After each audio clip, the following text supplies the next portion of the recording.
Hello, my name is Andrew Jahshan, and I'm from Jerusalem, working at the office of Sabil in Jerusalem. Thank you for joining us for the third Kumi Now online gathering. Before we begin, we have a few housekeeping points to cover so that this session can run as smoothly as possible.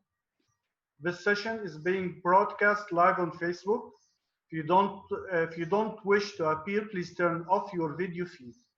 We would also love it if you could quickly share the Facebook post on Facebook so that everyone may join.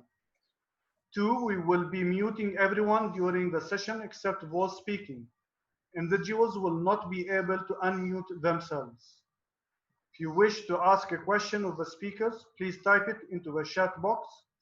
When it comes to questions at the end of the session, we will use questions shared in the chat or from the questions received earlier by email. And 4, if you have any technical issues, please use that chat to message Kumi team privately, and we will try to help you with them. We hope that you will find the session interesting and informative. I would like to start by having everyone you will be seeing today introduce themselves. Now, here's Mrs. Lana Mazawi for the welcome and introduction to the session.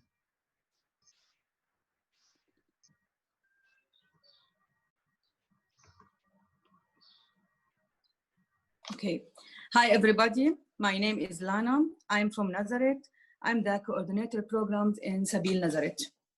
So, thank you. I'd like to again welcome everyone to this online gathering. We know that everyone is on Zoom nowadays, but we see this as an opportunity to fulfill the main goal of Kumi Now, bringing people around the world together with the organization on the ground in Palestine and Israel. We know there are people around the world that want to make a difference. We know there are dozens, even hundreds, of great organizations working for Palestinian rights, both abroad and here in Palestine. But for people half a world away, it's daunting to know what to do and how to make a difference while organizations focused on fulfilling their missions find it difficult for numerous reasons to get their message out and find the help they need.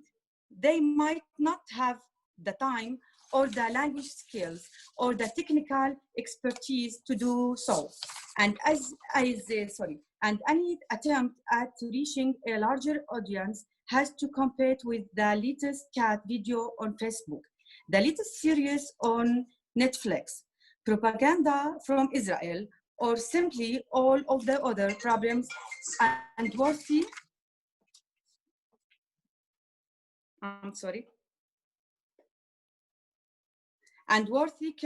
causes in the world today. For example, as we've done all the research for Kumi Now, we've come across some quite remarkable short documentaries that have sat languishing on YouTube for months and months with just a handful of views. How do we get these messages out? This is where Kumi Now comes in, and this is where you come in. Kumi Now has been building steam, trying to make these connections. Everyone liked the idea, and everyone acknowledges the need.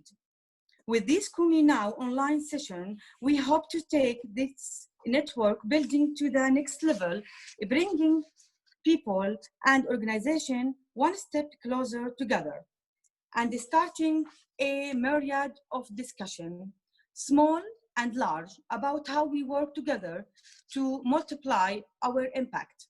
Make no mistake, we are up against a propaganda machine that is well-funded and very well organized. Mailing lists, social media actions, letter writing campaign, so on and so forth, all designed to push a narrative in support of settlements while erasing Palestinian ties to the land and erasing Israeli violation of international law for the record. So, which bring us today and this week as we partner with the ICAHD and learn about home demolition in Palestine. But first, I'd like to invite Violette Khoury to give us an update on what is going on. Thank you, Lena. Greetings from Nazareth.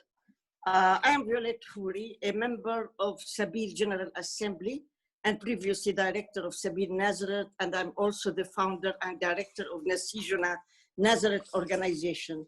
I have always kept in my heart and in my mind that I have to be committed to work for justice and peace, no other issue.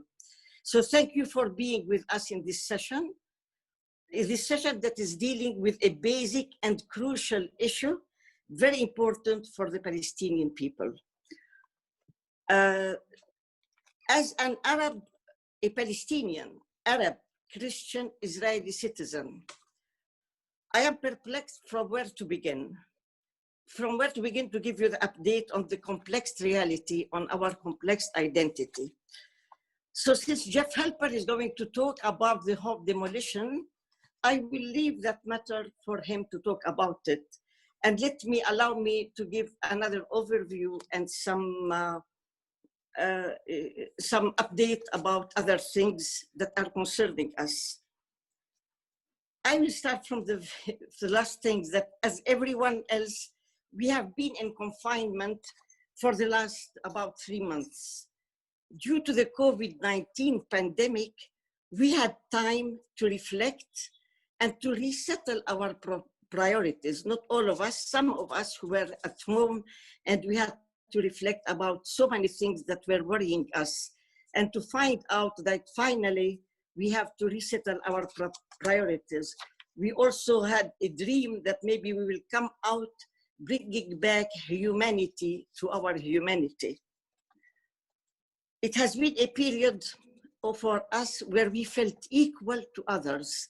In our life, we always had sometimes on confinement or other things, but we were alone. This time we were part of the whole part of the world. I have to mention that the Arab medical team in Israel worked very hard in the forefront and with great dedication during this pandemic. You know, the Arabs, we are the 20% of the Israeli population. This 20% provided 17% of the physicians, 25% of the nurses, and 45% of the pharmacists who took care of the pandemic and the hospitals. And most of the maintenance and cleaning services were done by Arabs. It has been recognized that without them, the management of the pandemic and the medical system would have had a disaster. So we thank them again and for what they did. But during the same period in Israel, we were very busy having the third round of the Knesset election, which were on March 2nd, just a few days before the confinement. During that elections, the Arab candidates of the joint list, one was the third winning party, but still no value for that third winning party. They were not to be considered nor to enter any coalition. And as always, it has been with the Arab candidates, they have been marginalized by all governments. And that was also a great disappointment for us. One of them declared that we are facing two viruses, the corona and the racism. For the first one, we will find a medicine, but no hope to find a medicine for the second one. But on the ground, many of the Arab voters abstained from voting since they were convinced that they will bring no change. They were convinced it is a kind of frustration. They were convinced that the only issue that they are serving by voting is to serve the propaganda of a democracy in this country. Others were hoping for a change that could bring a kind of justice, a change that would maybe bring back in consideration the nation-state law, which was established in May 2018, and which calls practically for apartheid and racism. A change in the many discriminative laws that we are facing and living on the ground here. But after 2 months and a half, the new government took over on the same steps. More annexation of lands, more settlements are expected, and maybe nothing will be changed in the discriminative law that we are facing. And but we still continue to hope for a peace based on truth, justice, freedom, and reconciliation. This is very important. There is no other way for peace. Let's be committed to that real peace. I'm asking our friends, all our friends who are working for peace and all the peace activists in the country to be committed to justice, and that justice will bring peace and reconciliation. The very hot issue for the locals before the pandemic, and it is still a hot issue, is the expansion of the crimes, the uncontrolled crimes within the Arab community and the crime control. For the past decades, the crime was spreading in the Arab community, and the police is unable to arrest the criminals. In 2019 alone, we had 84 crimes, mostly with illegal weapons, that have been reported, and the police did not arrest most of the criminals, and we have criminals going free around. So this situation is to worry about. Most of the criminals are going free around, and the question that everybody is doing, until when, who's next, and the feeling of not being protected is a cause of fear and instability. In all the Arab localities, there is also another major problem. If I have another minute, since it's the land. Since 1954, the law of Judaizing the Galilee by settling Jews in Nazareth and Galilee, almost 60% of our lands have been confiscated, and we are left on a very restricted area with very high population density in all the Arab towns and villages. So this is an invitation and incitement for the young people, the young generation, the educated people to leave and to immigrate elsewhere. It affects the social structure. The social structure in the Arab cities and the Arab is becoming vulnerable when most of the dynamic, educated people who can make a difference live away. They cannot even vote for their municipality. So it is a weakening of the economy and all the social status.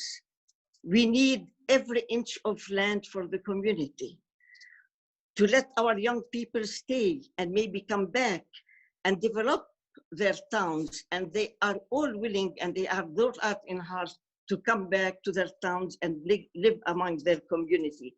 Unfortunately, many of our lands are still sold for commercial purposes, while our new generation is seeking homes and development.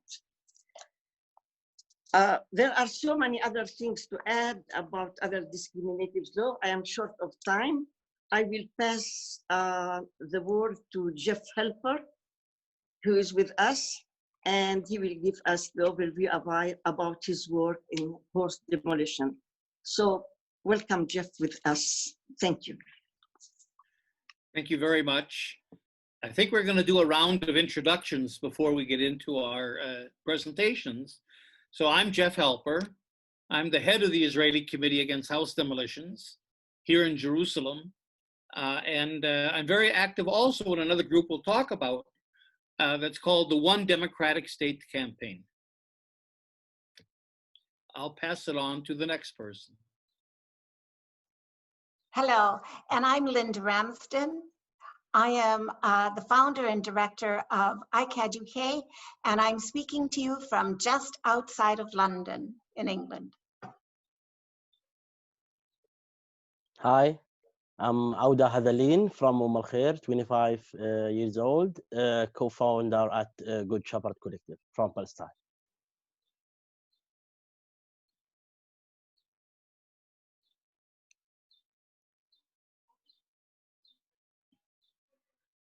Who's next?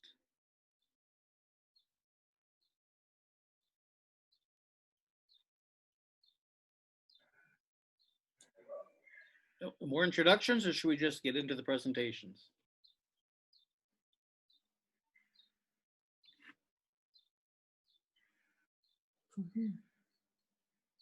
All right. So I'll start my presentation, I think. Yes. Okay. Well, first of all, thank you to Sabeel for initiating this Kumi event. We in ICAHD have worked for years and years with Sabeel, and we're very happy to, and we're very proud to have them as a partner.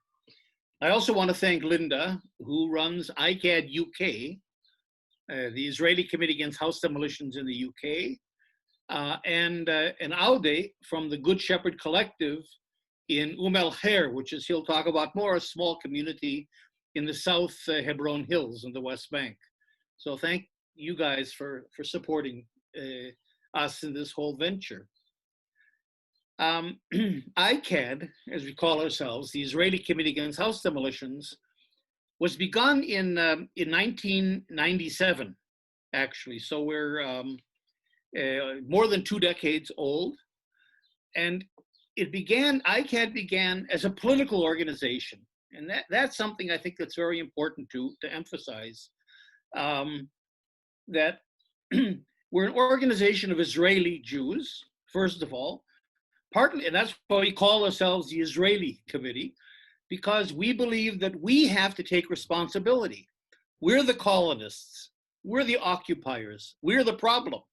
And therefore, it didn't really make much sense to us to set up a joint Israeli-Palestinian organization. We wanted to accept responsibility. So we raise funds for rebuilding homes. We rebuild homes for Palestinians. We do the political work that we have to do as Israelis because that's our responsibility. And ICAHD has, again, always been political. So we focused on the issue of house demolitions, partly because as we were beginning our work in 1997, this is kind of during Oslo, as Oslo was collapsing, we actually went out and talked to our Palestinian partners about what is the most urgent issue from your point of view. And a lot of issues came up, but house demolitions was something that everybody had mentioned, all the Palestinians. It's one of the most painful and tragic parts of the occupation.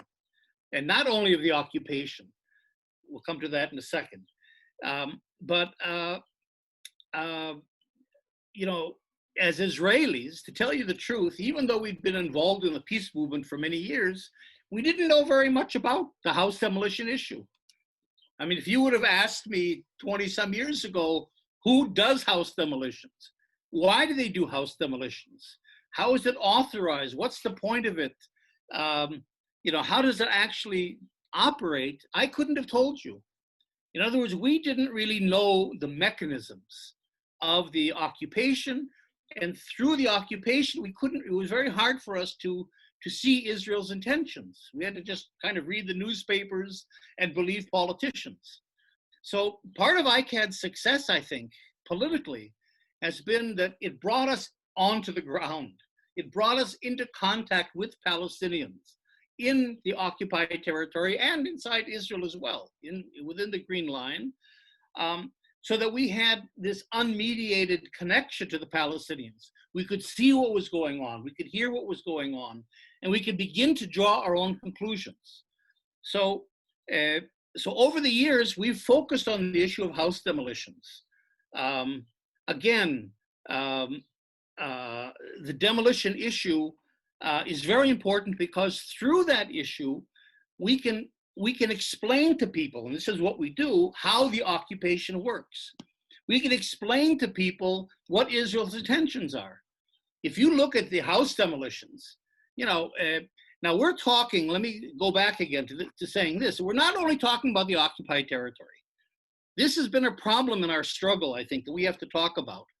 The issue is not simply in 1967. The issue isn't only the 22% of Palestine that's the West Bank and Gaza.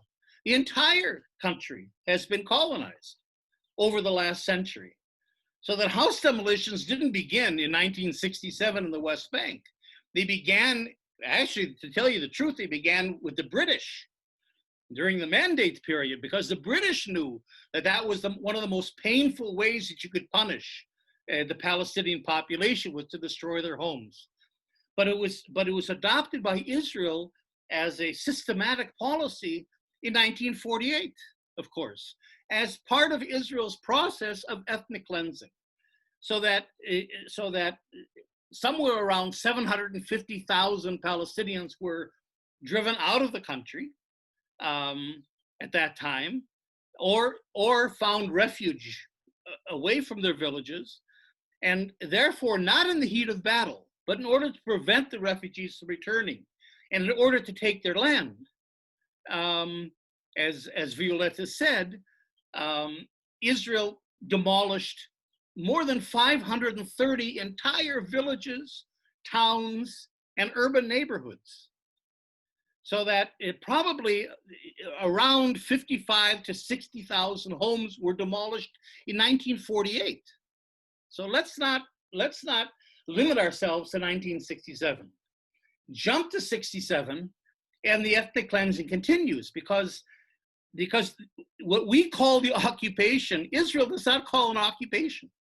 Israel does not see its control of the West Bank and Gaza and East Jerusalem as an occupation, because it says you can't occupy your own country. We've liberated Judea and Samaria and Gaza and East Jerusalem, so that Israel's claim to that whole part of the country is permanent.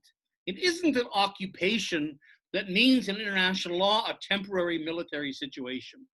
And that's why Israel's built massively its settlements. So as part of that process, the continuing, in other words, we're still in the Nakba. We're still continuing 1948. It hasn't finished. So as a result, then,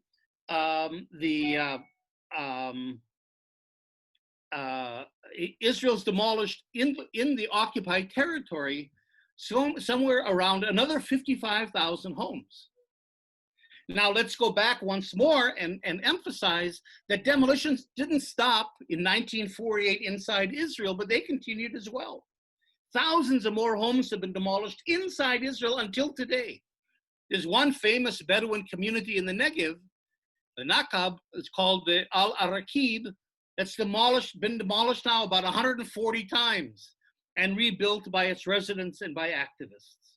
So if you take it all together, then we're talking from 1948 until today and counting, somewhere around 130, 140,000 Palestinian homes and other structures, you know, barns, fences, livestock structures, reservoirs, really livelihood structures that have been demolished together with homes.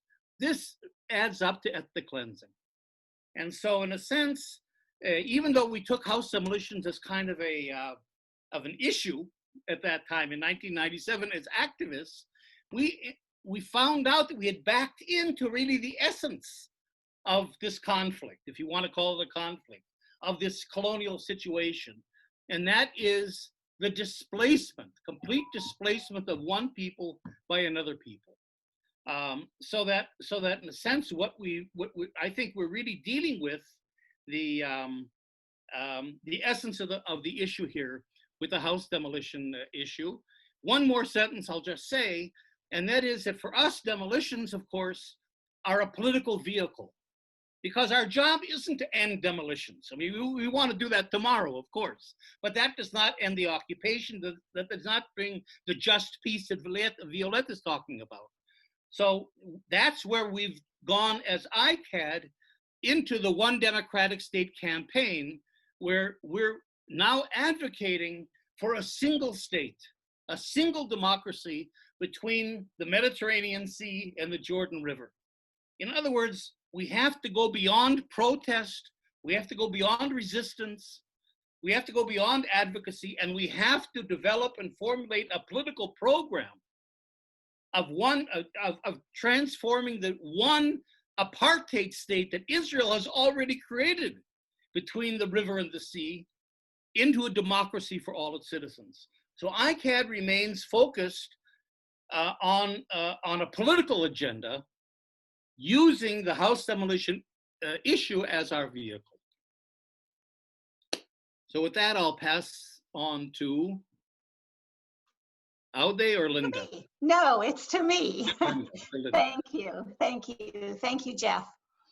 And hello, everybody again. A few years ago, ICAHD updated its strapline. So it's now resisting apartheid, building a shared democracy. As Jeff said, we are political because we want to change history. We're not a charity providing humanitarian assistance, although when we rebuild a Palestinian home, it does meet the family's humanitarian need.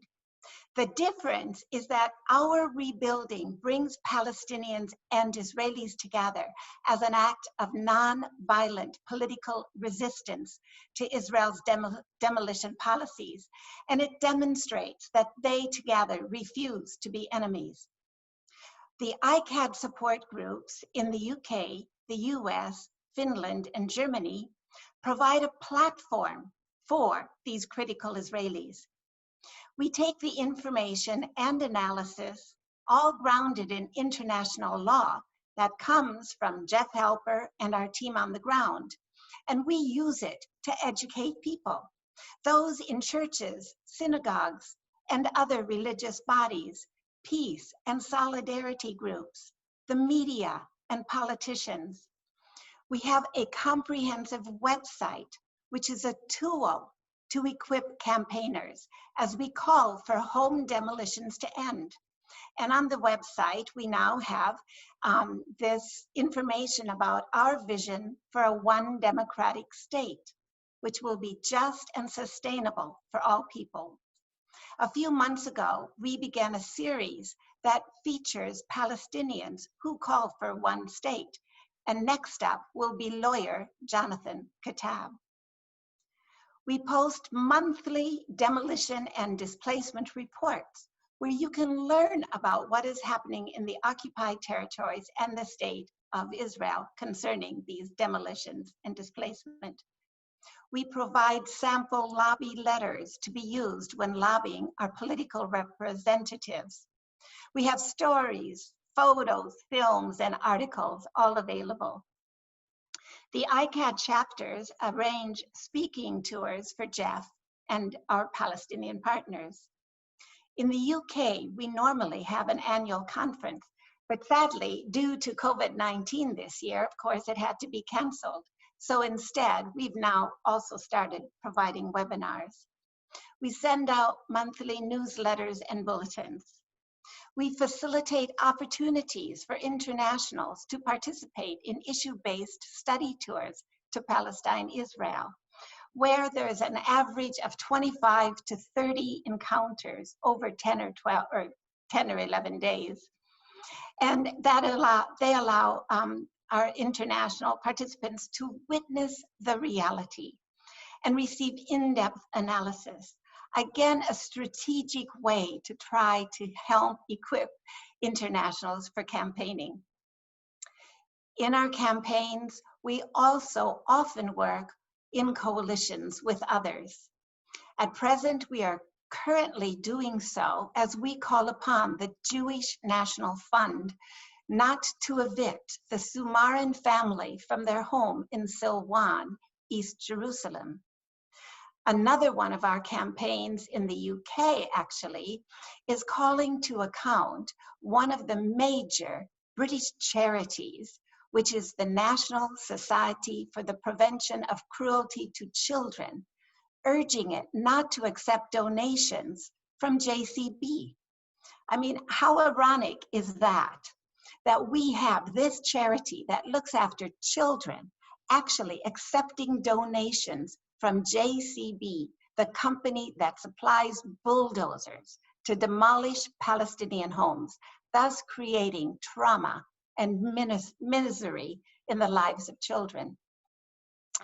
When we are free again to travel, we will have our rebuilding camps resume. But meanwhile, this autumn, ICAHD will be joining with Palestinians from the Good Shepherd Collective to rebuild another home. And we have a Buy a Brick campaign to support this. Our ICAHD and our chapters are actually very small, but we would so much love you to join us, support us, to help end home demolitions, the campaign we have for that.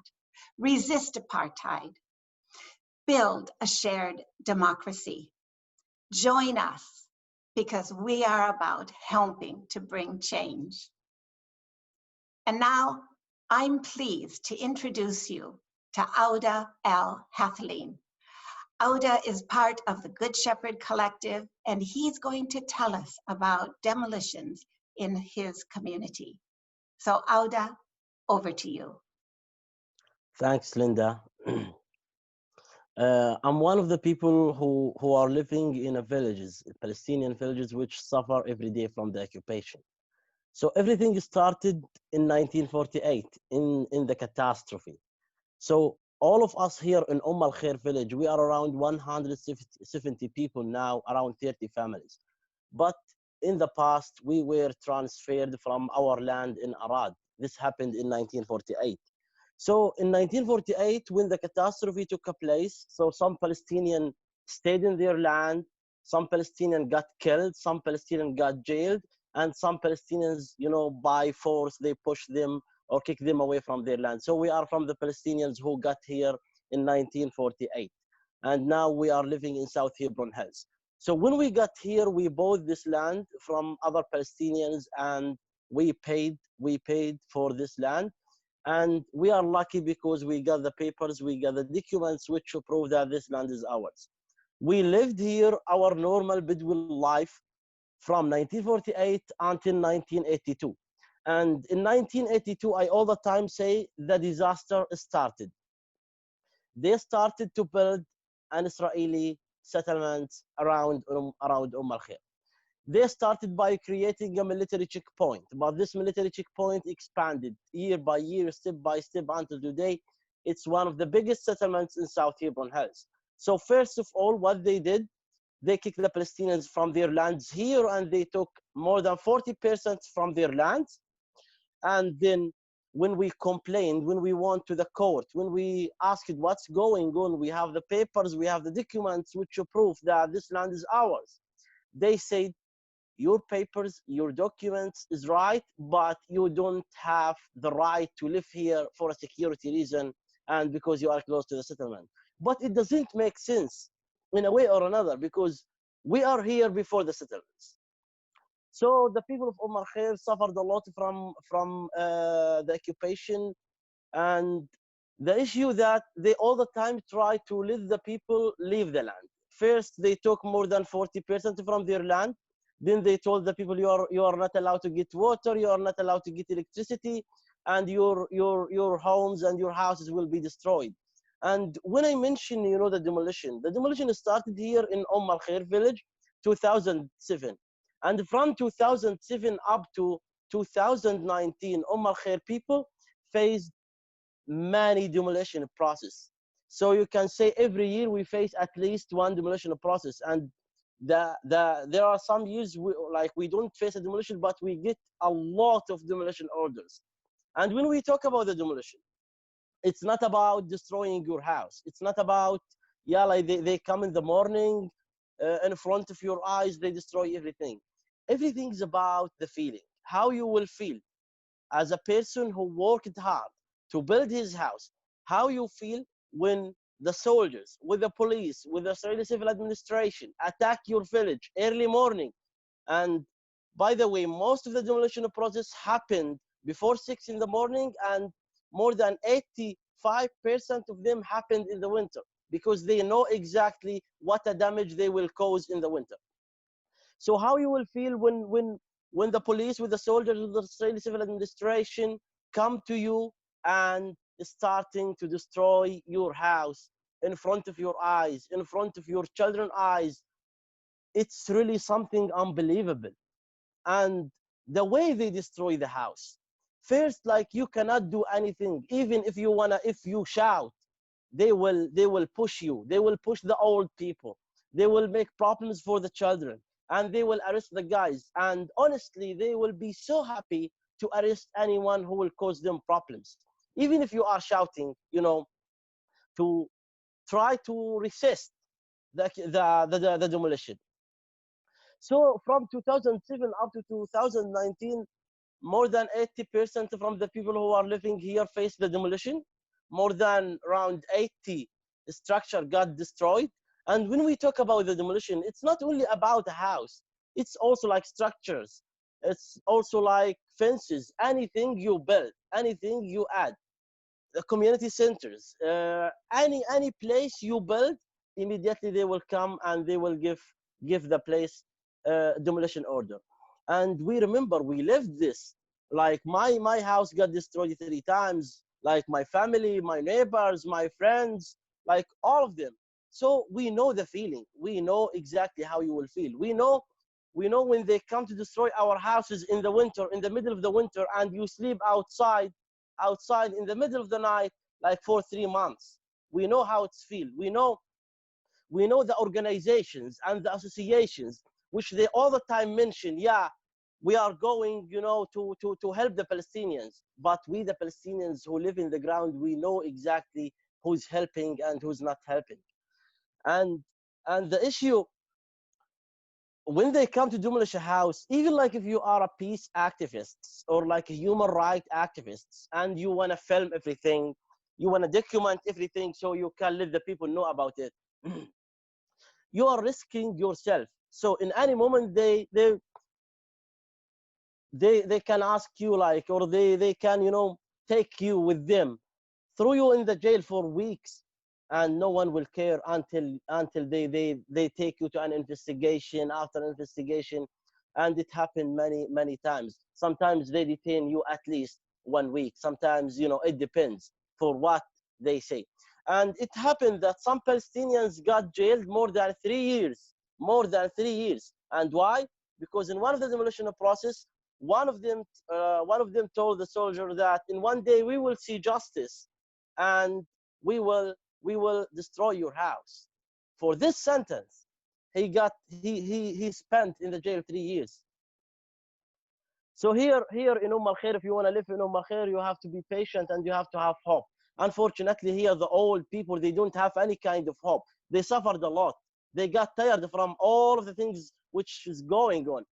But the point, what we are asking for, we asking for peace and justice. Peace and justice. Even our children ask about peace and justice.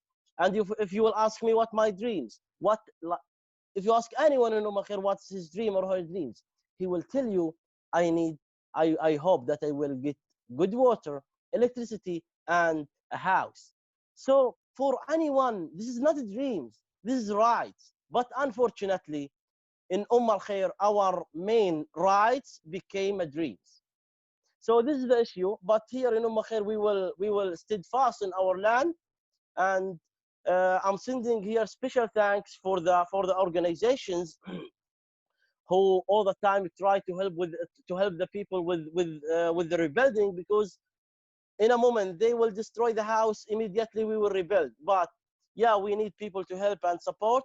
So I'm sending, you know, special thanks for ICAHD, because, you know, their offer to help, because we know exactly how we feel when someone, you know, like his house got destroyed. I'm a peace activist, and I all the time go like to all these places like where they are suffering from the demolition, and I know exactly like when we go there, when we document, so the people they don't feel that they are alone. And this is exactly what's happening with us here. When we get, you know, even like a small message from anyone, from our friends, from anyone who tell us I'm in solidarity with you, I'm like I will be with you, so we feel that we are not alone. And this is exactly what we want. We don't want to feel that we are alone. We want justice and peace.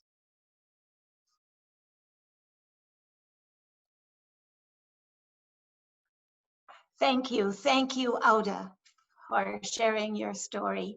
We've now got 10 minutes for questions. It's not a very long time. I'd like to start with something which was, which follows from what Violetta said, and then with the political situation. What role do the panelists see the joint list playing in Israeli politics ridden with virus racism, as Violetta put it? Actually, that's probably more for Jeff. I don't know if Awdah wants to comment on that one, but yeah. Jeff, would you like to start, please? Unless Violetta. And Violetta. Jeff. Go ahead, you go ahead. You mean, what did the...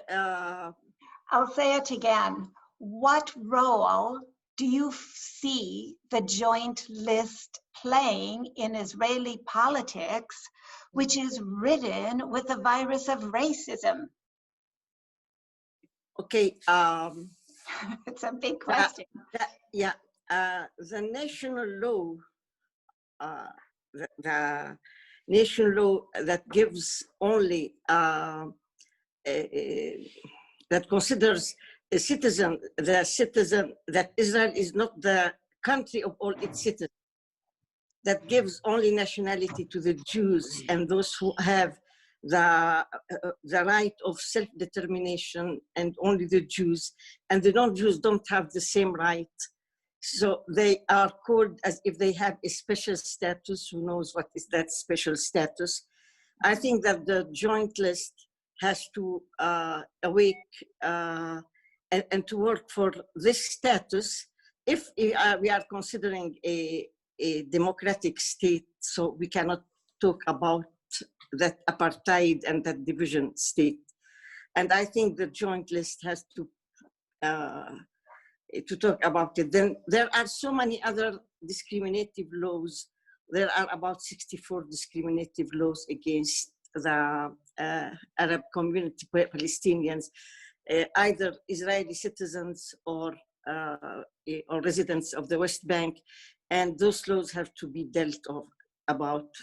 I mean, the role of justice, I will say. Mm-hmm. Mm-hmm. Thank you. Can I say one thing, Linda, about that? Yeah. You know, from my perspective, you know, the joint list has caught them a dilemma, because you know, they still support the two-state idea. I'm not sure if they really support it, but that's the only show in town right now. So if the joint list would advocate for one state, one democratic state for the entire country, they couldn't be in the Knesset, they couldn't be in the parliament, because to run for office in Israel, you have to sign an oath that you accept Israel as a Jewish democracy. So it's a catch-22. The minute you advocate for one state, even the Joint Arab List has a problem, because even when it advocates for a state for all its citizens, it gets disqualified. And the Supreme Court has to intervene and get them back to running. So eventually, I think, and I think hopefully soon with this annexation coming along, as people begin to see that the two-state solution is gone and that the only way out is one democratic state, I think the joint list might have to give up its place in the parliament, that it doesn't have much role in any way, and push its weight towards helping us to achieve a single state in this region. Thank you. Thank you. There's a lot of focus nowadays on annexation, and of course, It's come up in the questions that have been asked. A lot of governments, whether it's the governments, even the Democrats in the United States or the Labour Party here in Britain, otherwise, they call for two states. You know, they're against annexation. They still are stuck in that two-state solution dilemma. What is your answer to that, Jeff? Your feeling about annexation, will it happen? Is it going to continue de facto? How do we respond to these people who continue to say, you know, it's got to be two states?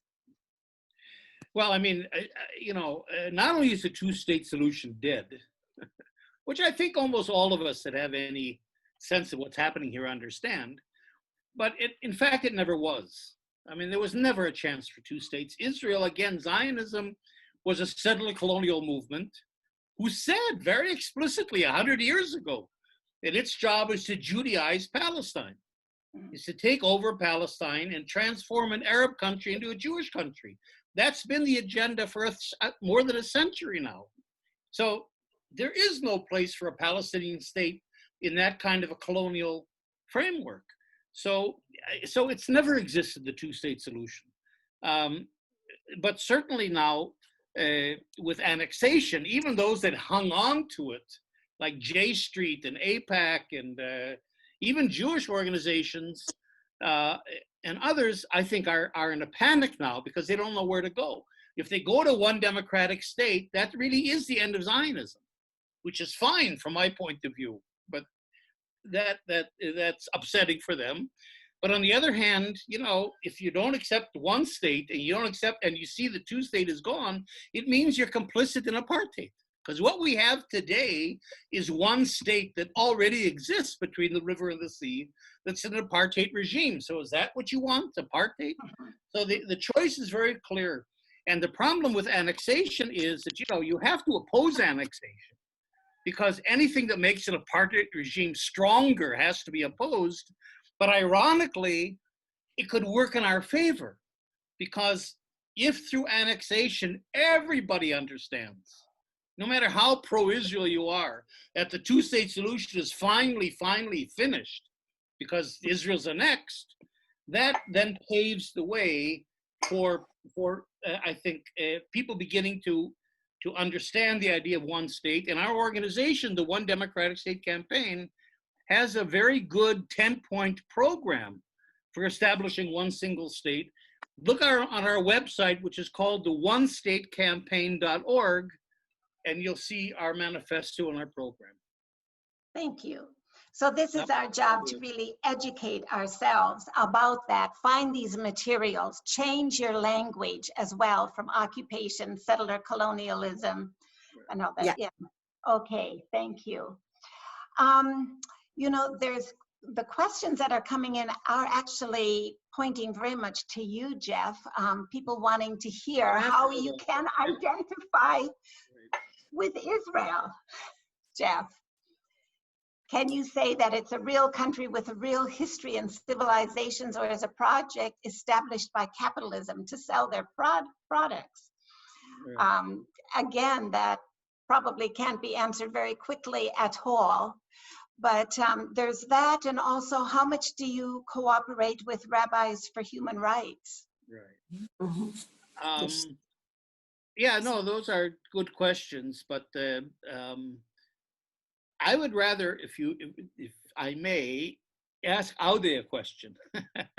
And it is, Awdah, if we talk about a political, you talked about hope, and people just want electricity, and they want peace and justice. What about a political solution? Are the people in al-Khair ready to think about one democratic state? Or do they see that as utopian and really not of any use? Yeah, for the people of al-Khair, you know, we got tired from the solutions. We don't believe now there is a solutions. One state solution, one two-state solution, like we don't believe in all these things, honestly. Now we just want, you know, like the people to start to work together for peace, for justice, that we can give the small things. The small things, when I tell you water and you know, like electricity and houses, There are small things, and when we get them, for sure, all of us together will think about, yeah, what's the political solution for the conflict. If we can say a conflict, because the conflict should be between two countries, they are equal in everything, but here it's occupation. So how come I will think about, you know, political solution while I'm not getting, you know, like my simple rights here? Yeah. So thank you. Thank you, Awdah. Thank you, Jeff. I'm afraid this is the end of our time for questions. So I'm going to have to, on our behalf of ICAHD and Awdah, say thank you again to Kumi now and to Sabeel for inviting us to be part of today. And I'm going to call upon Lana, who's going to pray.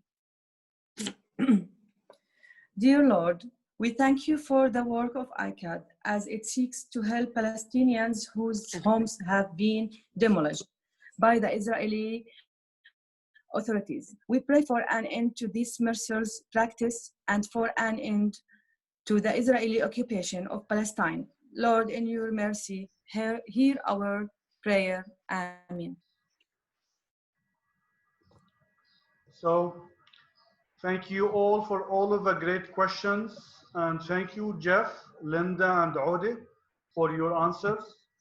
It is great for us all to learn about home demolition in Palestine. But we at Kumi now believe that knowledge is just the beginning. The reason that Kumi now exists is to empower people to act on their knowledge. With this in mind, we've created a single advocacy action that everyone around the globe can participate in. It will be posted in the chat and is also available on the website. This week, we would like you to do the following.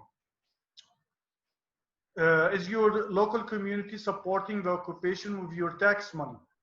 The Israeli government makes use of equipment from Caterpillar, American, Volvo, Swedish, Hyundai, Korean, and JCB, English, to carry out home demolitions in the occupied Palestinian territory. You can find evidence of this using a Google image search. Send a letter to your mayor and city council. Use language similar to the following. Caterpillar, Volvo, Hyundai, and JCB all supply the Israeli government with equipment that is used for the demolition of Palestinian homes. These are demolitions that have been ruled illegal under international law. Does your department purchase equipment from any of these companies that profit from the Israeli occupation? Please cancel any contracts with these companies and refuse to do business with them until they stop supplying the Israeli government. We should not support companies that knowingly profit off illegal activity. While it is good to send these messages directly to your government offices and officials, we can amplify the scrutiny of these agencies by also making these messages public, tweeting your questions to them and posting your questions to their Facebook pages. Remember to tag your local official or agencies and include a link to this page of the Kumi Now website along with the hashtag Kumi Now and Kumi35. Jeff, Linda, and Awdah, do you have any thoughts about the Kumi action or other ways that people watching the session can apply what they have learned today? Thank you. We encourage people to do what you've suggested. And then if people want more ideas, do check our website. I think there was a slide about it somewhere, and we've spelled things out there and have ideas there. Thank you. Well, two things. One is, of course, ICAHD itself, just to reiterate what Linda said, ICAHD itself has a campaign against house demolitions. And, our feeling is that house demolitions in some ways can be detached from the political. I mean, you can believe in two states or one state or whatever you want to believe. Israel is the best thing in the world and still be against house demolitions. I mean, you can't be for demolishing people's homes. So we're hoping that people will go to parliaments and the Congress and so on with the demand to end house demolitions. And then beyond that, of course, again, ICAHD is involved in the One Democratic State campaign. So look at our website and you know, kind of spread the word that this is in the pipeline. We're not there yet. We're still formulating. We're still building a base. You can see in al-Khair we still have some work to do, but we're getting there. And this is going to be, I think, an important political initiative. Okay. Awdah? Yeah, I'm asking the people, and I'm calling the people like to know more about exactly what's happening in Area C, because yeah, Area C is more than 67% from the Palestinian land. So like the occupation is focused in Area C. So like, I want the people, I want anyone like who's hearing to be in solidarity with the people. And we the Palestinians here in South Hebron Hills, we all the time try to resist, do our best, you know, to resist the occupation. So we have many ways. So for anyone who's interested to be in solidarity with us and to help, so you can visit the pages in South Hebron Hills, like Good Shepherd Collective, like all these you know pages, al-Khair Village, al-Khair Community Center, all these pages. So there is many things going on. Sometimes the people ask about support. Sometimes, you know, there is many campaigns, and it's really an important campaigns. And the aim of these campaigns is changing the law. So we asking the people to be interested about these things, because in a way or another, this is solidarity and this is support for the people. Thanks. Thanks. And and if anyone listening has ideas they'd like to share, feel free to do so in the chat. So thank you for being with us today. Next week, we will be joined by representatives from Sabir, including the Reverend Dr. Naeem Atiq and Sida Dairis, to discuss the impacts of occupation in the city of Jerusalem. We hope to see you all back then, here next week. And if you like what you've seen today, we'd greatly appreciate it if you help spread the word to friends and family, classes and church groups, and online through social media. Now, we reach the formal end of the meeting, but if you'd like to hang around, our guests have offered to answer questions and chat. We know people have a lot of other online meetings and responsibilities, so please don't feel obligated to hang around. Also, be saying goodbye to anyone watching on Facebook and end the recording at this time. Thank you.